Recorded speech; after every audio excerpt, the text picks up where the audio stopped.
Hello, welcome back to the Sacred Empowerment Summit. I have this amazing goddess, Ellen Kittredge, to introduce to you. She is a mentor of mine, a teacher, and a dear sister. So I'm going to read her bio so that you get to hear all of her amazing gifts.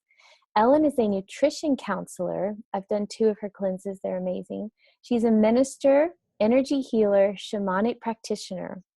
Ellen works holistically with her clients to provide healing at all levels of their being, physical, emotional, and spiritual.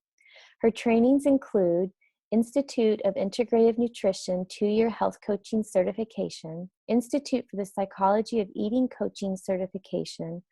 She is an ordained minister of the Walking Prayer through the Center of Sacred Studies, a 2-year ministerial training program, an extensive study over the last 5 years in indigenous Andean healing modalities. As a part of her training in Andean healing modalities, she has received several transformative initiation rites from her teachers along the high Andes, how do you say that? Pakakuna path? Did I say that right? Pakakuna.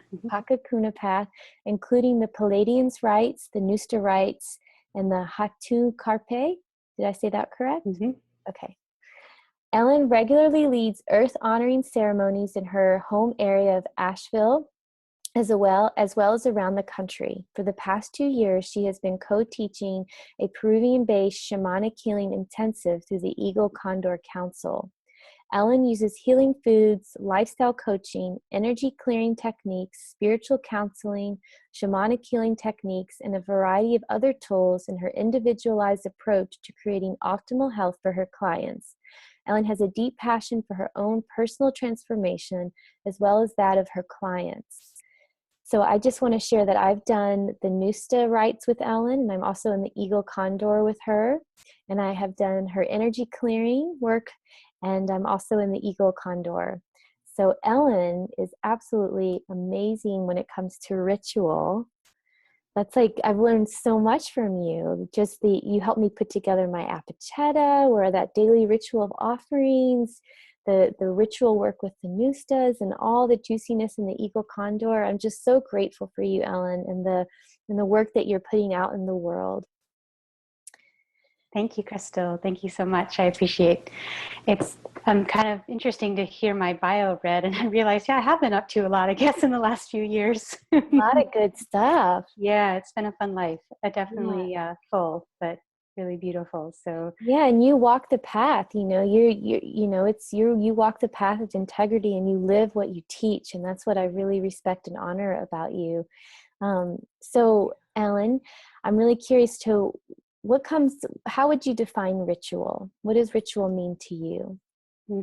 Yeah, thank you for that question, Crystal. It's a really beautiful question. I think there's a lot of potency and power to using ritual in your life. And I want to first speak to the difference between ritual and ceremony, because for many people, ceremony and ritual may mean the same thing, or they think it means the same thing. And there's actually quite a difference.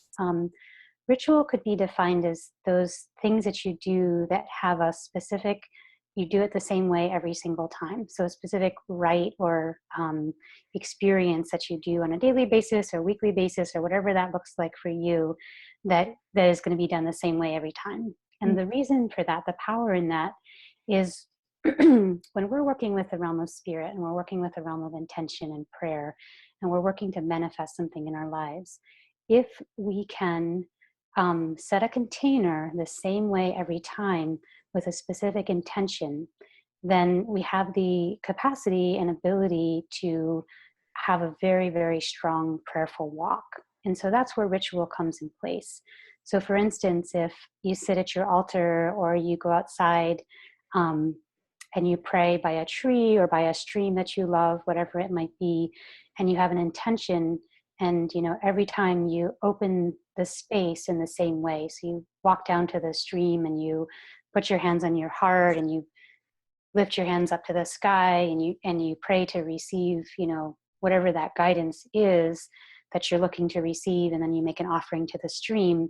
As you build that, as you continue to do that time after time, it's going to become more potent and more powerful every single time. Another example for many people who are, you know, offering work on the prayerful path or have a intention to be prayerful in their lives and be of service is, you know, sitting down at their altar, and every single time they sit at their altar, they light a candle and, you know, have an opening prayer that's the same. What will happen is that you'll notice that the altar, or the mesa, which is the word we use in the Peruvian traditions, will light up very quickly. Like you'll automatically feel that connection to the spirit realms, and you know that those spirits are coming in and they're going to be right there and they're going to receive that prayer and it's going to go out and it's going to be heard. And that's because you're doing that same thing every time. You're lighting that candle, saying your prayers, calling in the spirits, whatever it is. You're setting that ritual container that they know how to respond to.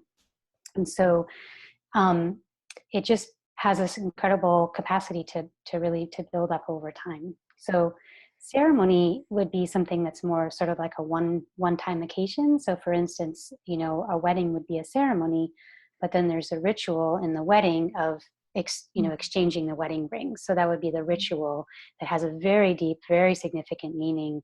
And we all are, you know, programmed through our collective consciousness to understand the power and significance of exchanging those wedding rings. So that's what ritual is like.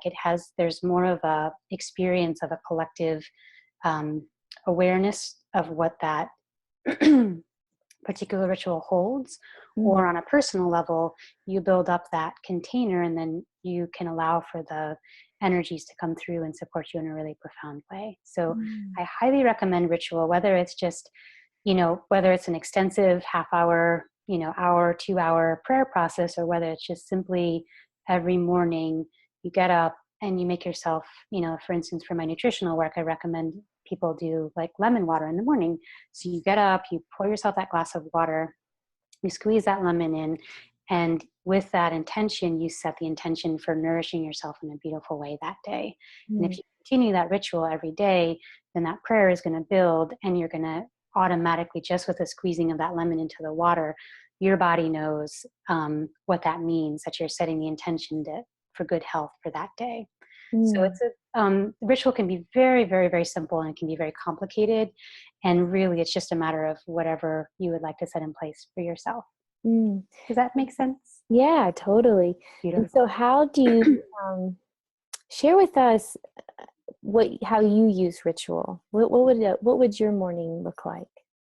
Well, I'm in a period of a lot of transition right now, so it's a little different every morning.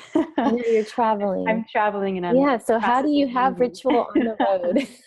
Yeah, the great question. Well, so what I do is I walk with as much prayerful intention as I can on a daily basis. But I would say that I definitely do have rituals that I do, like for instance, a lemon water every morning.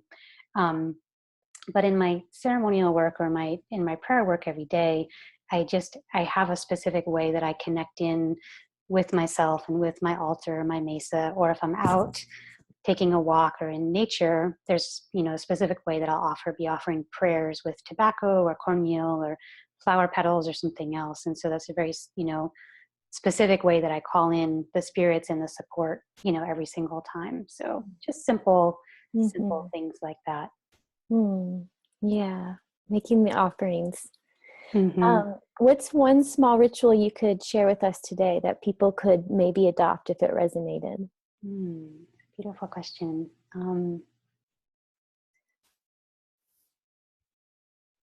I think one of the most powerful rituals is something as simple as brushing your teeth, but in the energetic realms. So we brush our teeth every day so that we can have a nice smile and our breath smells good and we can go about, you know, our day and, you know, not knock people over with our breath, right?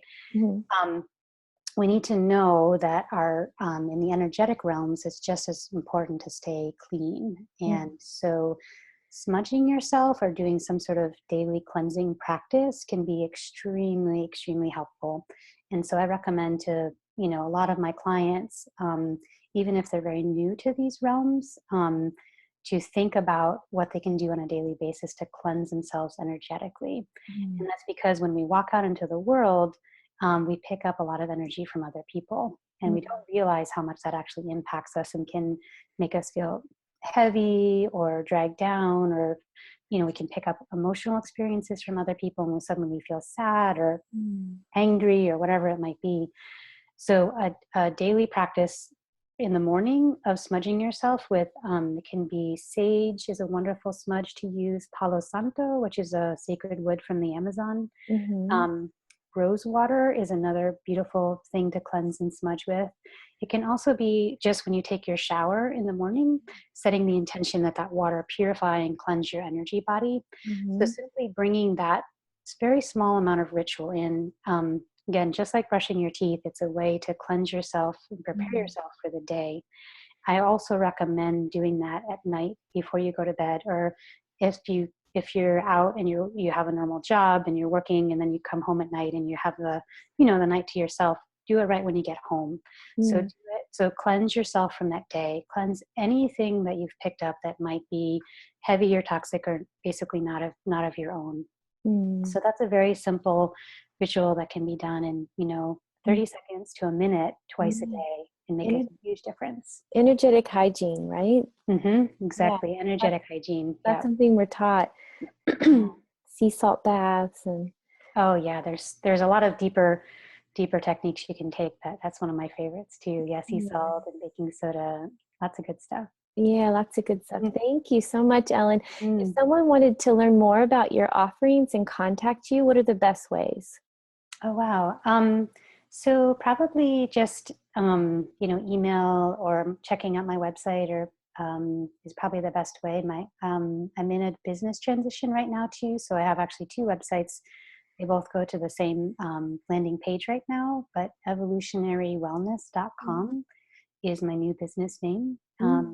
So you can check that out, and that'll take you to my current landing page, which is just ellenkittredge.com, which is ELLENKITTREDGE.com. So you can learn about my cleanses and my nutritional programs, and then additionally the work that I do with teaching about the Indian ways. I can't wait for the Palladians. Oh yeah, we're excited about that too. Okay, thank you, Ellen. Thank you so much, Crystal. My pleasure.